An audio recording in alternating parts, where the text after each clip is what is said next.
Hello, and welcome to a slightly delayed book review. We had some stuff going on in the house this past week, 2 weeks, and then right at the tail end of the stuff going on, I got a sinus infection, so I'm a little behind the times on my unboxings and my book reviews. So here is a belated book review that was supposed to be last week for the Jade Setter of Janloon by Fonda Lee.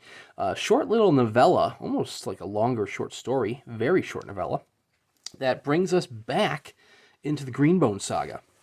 This was published by Subterranean Press. Very nice little cloth binding on it. This first printing, which is the numbered printing, of which this is 885, signed by Fonda Lee, is sold out. But you can still buy signed but unnumbered second printings if you wanted to get your hands on this story. I happened to purchase this copy through Grimoire Press. It's a slightly defective copy. You can see the headband's a little off, a little skew there. But it's a very nice little novella. Beautiful cover artwork by Charis Loke. Charis Loke. I apologize, Charis. She is doing the artwork for presumably the whole Greenbone saga. The Jade Shards is a collection of short stories that will be coming out next from Subterranean Press, and I know that also has Charis's artwork. And then presumably we're going into Jade City, Jade War, Jade Legacy, which I'm still reading through. I just did a review of Jade City 2 weeks ago. Anyways, let's talk about the story itself.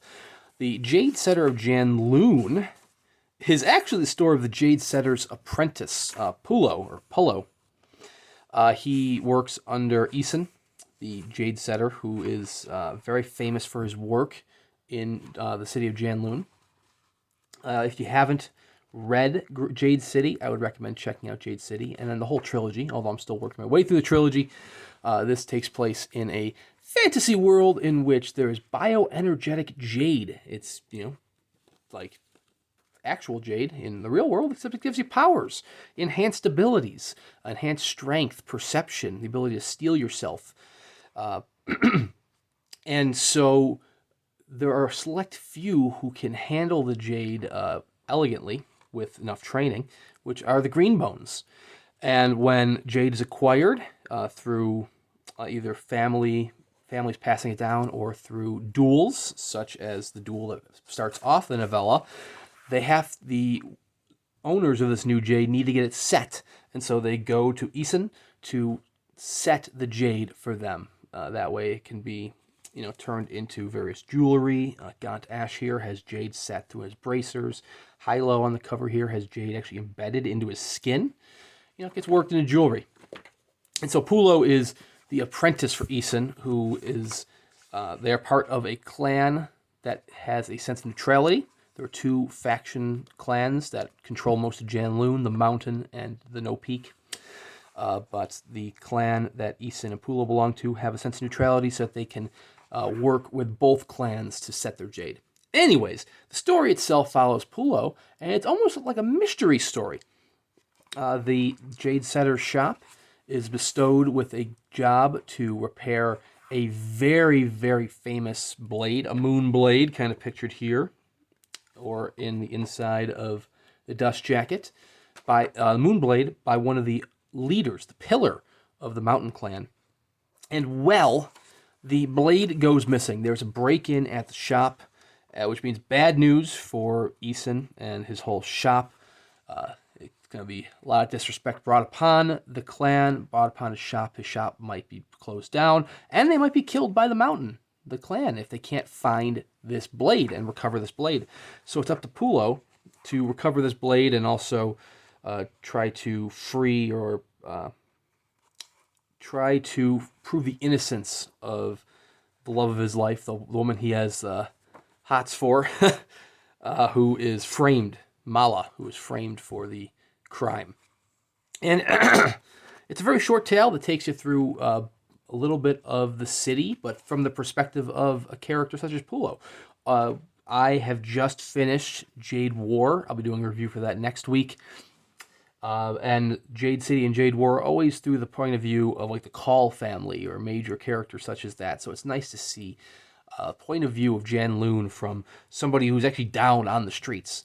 You actually see kind of an outsider's eye as you go into the Call family. He goes to the No Peak clan to ask for assistance in recovering this moon blade. And it was very interesting to see Janloon from a new set of eyes such as that. One thing that was kind of odd, and it's probably just because of the nature of the novella, is that all of the characters are referred to by their family names, which was a little odd.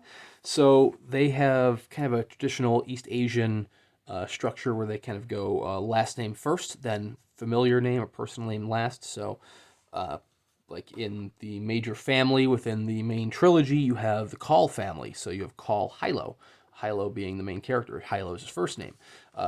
For this one, Isin, Pulo, Mala, they're all their last names, and they keep referring to them as very formally, which is a little bit different from the main trilogy, where you are getting the first names, which is, I guess, technically the second names, the personal names, if you will. But this is a more formal business transaction between the characters, so I suppose it makes sense. Although I think it's a little odd that Isin and Pulo would be referring to each other by their last names, considering that they work together. One is the master, one is the apprentice. It's a nice little short story, and plenty of little twists and turns throughout. I mean, you can probably see some of the twists and turns coming, but that's going to happen when you read enough of these stories anyways. So yeah, that's the Jade Setter of Janloon, exclusively available through Subterranean Press. Still a very well-written novella if you've read the Greenbone Saga and you're itching for some more, but hopefully don't have the itches, which is kind of a overdose of Jade, then check this out. Like I said, copies of the second edition, second printing, are still available, or you can go online and find copies of the signed first edition. I mean, the second edition is also signed, but it does not carry rights to the future title. Future title being the Jade Shards, which is the short story collection that was just announced and released last week? 2 weeks ago? I think it was last week. I don't know. Time's irrelevant now. I did purchase a copy of that directly through Subterranean Press. If that is sold out as well, so you'll have to go to the secondary market if you want a copy of the Jade Shards. That, oh man, was that like 1,200 copies or 1,000 copies? I mean, I feel like it was more than 1,000 copies, but this was 1,000 copies, so maybe it was just 1,000 to match it. But they announced that Jade City is only going to be 600 copies. So if you own the Jade Shard, be sure to check your email, because it's going to be sort of a free-for-all to get a copy of Jade City. There's not going to be enough copies for everybody who has rights, the first right of refusal for those copies. There'll be almost like one copy for every 2 people. But hey, if you watch your email and you're a fan and you own the rights from the Jade Shards, you should hopefully have a good chance of getting Jade City. So I'm going to do more of these reviews. Like I said, review of Jade War coming up next week. Lots of other unboxings on the channel. Please consider liking and subscribing, and we'll see you around next time.